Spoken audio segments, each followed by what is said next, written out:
Okay, welcome back to members of 121 Community Church in Grapevine, Texas. In our brand new study in Christian apologetics, we're looking at Cold Case Christianity by J. Warner Wallace, published in 2013. We're going to take a look at chapters 3 and 4. It'll be pages 55 to 89. I know it doesn't read that way on the screen, but it's actually pages 55 to 89, chapters 3 and 4. We're going to look at circumstantial evidence, the credibility of witnesses, and what we can expect from testimony. Let's begin with block 1. And Wallace tells us that principle number 3 is think circumstantially. Cumulative circumstantial evidence can provide proof. He says there are 4 elements of circumstantial evidence for the existence of God.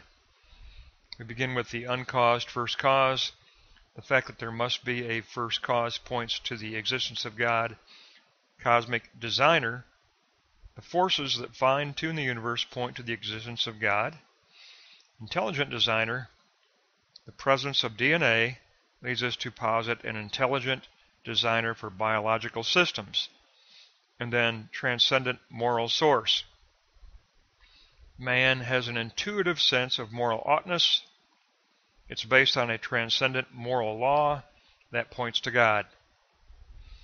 And then he mentions his metaphorical call-out bag, and he says circumstantial evidence is not inferior evidence. We can infer truth from circumstantial evidence through reasoning, and history is always evaluated through circumstantial evidence. We just need to properly understand it, and it is powerful when it is cumulative. Cumulative circumstantial evidence is reliable. Let's go to block 2. Let's take a look at how we evaluate witnesses. And Wallace tells us there are 10 key evaluative questions. Could the witness perceive well? How well is his memory? What was the witness's behavior at the time? Does the witness understand the issue? Does the witness possess any bias or any attitude? Does the testimony reflect any inconsistencies? And is it fundamentally reasonable? And does the witness conflict with evidence already gathered? And then finally, what is the character of the witness? Is the witness historically truthful? Now, it does give us 4 aspects of witness credibility. He says here these are questions he does always ask. Was the witness present? Have they been honest in the past? Does additional evidence verify what they are saying? And are they motivated with some motivation to lie? Now, when you have multiple witnesses, you have the issue of agreement between witnesses. The more witnesses there are, the more likely there will be disagreements. Separated witnesses are more likely to be uninfluenced. But he says that account differences should be a natural result of testimony because individual witnesses have different perspectives. They have individual perspectives. Differences provide important missing details. One perspective catches one detail, another perspective catches other aspects. Witnesses who are aware of previous testimony usually just fill in the blanks. And he applies this to the Gospel of John. He says the Gospel of John fills in the blanks of the synoptic Gospels, Matthew, Mark, and Luke. So he views this late Gospel of John as a Gospel that fills in the blanks of the 3 earlier Gospels. Now, when we get to the Gospel writers, Wallace says they are reliable. They identified themselves as eyewitnesses. They reported what they had seen and heard. When they replaced Judas, they demanded that this person be an eyewitness. In Peter's first sermon, he claimed that the apostles had witnessed the resurrection. That's in Acts 4:20. Paul identified himself as an eyewitness in 1 Corinthians 15. Remember, he said, "And last Christ appeared to me." But he did identify himself as an eyewitness. The concept of apostolic authority is always based on the requirement that the writing be equated with eyewitness testimony. That's the basis for the notion of apostolic authority. So what can we expect from testimony in Block 3? Eyewitness testimony will include the following. The event will be described from a perspective and a worldview. It'll be described personally in that witness's own terms. It will reflect some agreement with other testimonies of the same event. And late testimony, like John's Gospel, it'll fill in the gaps in the previous Gospels. So under reliability, the Gospels contain points of disagreement, definitely, but that does not invalidate their reliability. The four are filled with personal perspectives. All four have different personal perspectives. They display what Wallace calls eyewitness variability, and that is expected and acceptable. They possess eyewitness variability. The early believers actually desired to preserve the varying accounts, rather than consolidate all four of them into a harmony of a single gospel. They did not do that. They preserved the individual variable accounts because they recognized that they were truthful and apostolic. Now, memory, we retain memories better that are of unequaled life experiences, and that applies to unique, unrepeated events like the resurrection of Christ.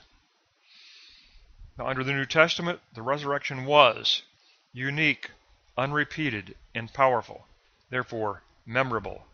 The Gospels are distinctive, idiosyncratic, reliable. Yes, they have differences, but they're different individual perspectives. Therefore, he says the call-out bag tip as follows. Eyewitness accounts are reliable in spite of apparent contradictions that are not really contradictions. They're individual perspectives.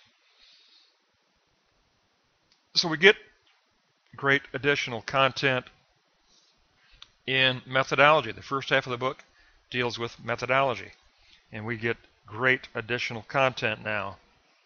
In our first lesson, we looked at how we're supposed to guard and bracket presuppositions, how we are to rely on reasonable inference as our methodology, and then we can reach accuracy. Now, we look at the value, not the lesser value, but the true value of circumstantial evidence. And it becomes even more weighted when it is cumulative circumstantial evidence. And eyewitness testimony is the foundation of apostolic authority.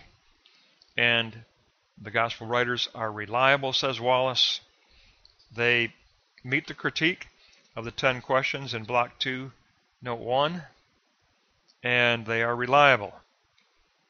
Therefore, we can definitely have high expectations from the testimony of the Gospels.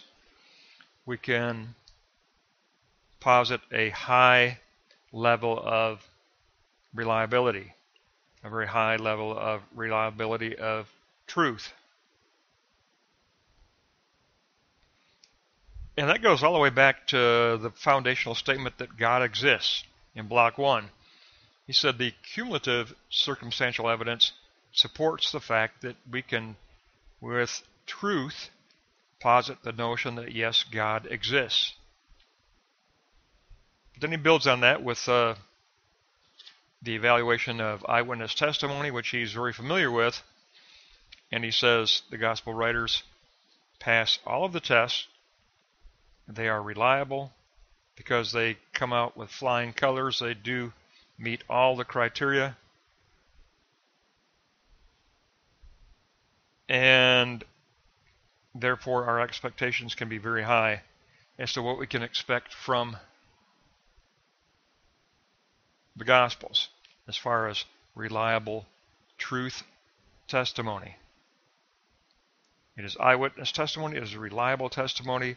It is memorable, and therefore we should not be surprised at what is retained and put down in writing. But he does admit that the resurrection was memorable because it was unique, unrepeated, and powerful. But the Gospels are not contradictory. They appear to not be agreeable, but he says they're distinctive, they're idiosyncratic, they're individual perspectives, they're highly reliable. We have to learn and remember that eyewitness accounts have apparent contradictions that are not really contradictions. They are individualistic perspectives that we need to get different portions, different elements of the truth. All of that is necessary, and late testimony, like the Gospel of John, is very necessary for filling out the synoptic Gospels of Matthew, Mark, and Luke.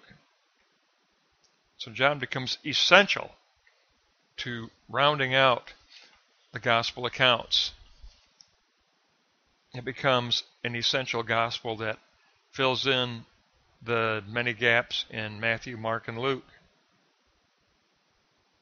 We know that Matthew, Mark, and Luke,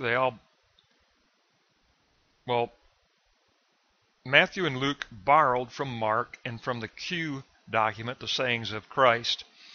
They had Mark and Q and then wrote their Gospels. So the synoptic Gospels are very, very similar because they all rely on the Mark document.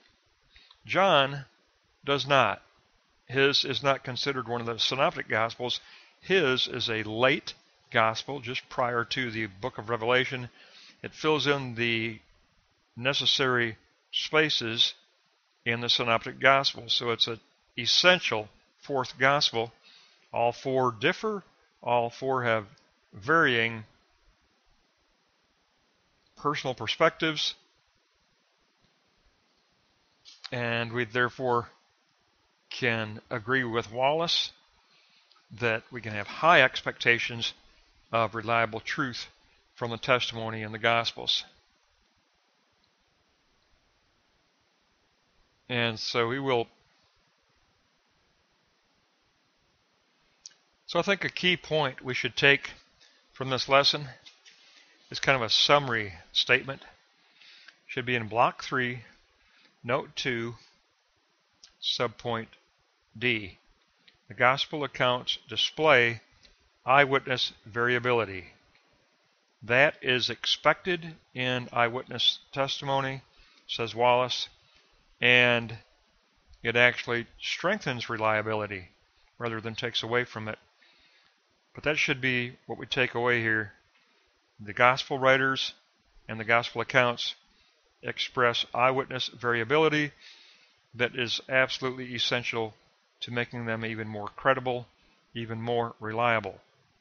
And that variability was preserved by the church fathers, by the early believers. They preserved that variability rather than consolidate it into a gospel harmony.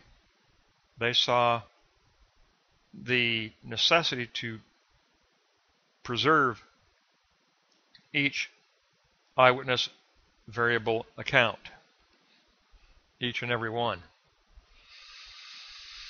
That's going to wrap up pages 55 to 89. Like I said, it is 55 to 89, chapters 3 and 4. We've had a chance to add to our methodology. Now we've gone through presuppositions, inference, accuracy, circumstantial evidence, evaluation of witnesses, and expectations from testimony. The next lesson is actually going to take up 3 chapters, so 5, 6, and 7 in the next lesson. That'll wrap up chapters 3 and 4, and we'll pick up next time.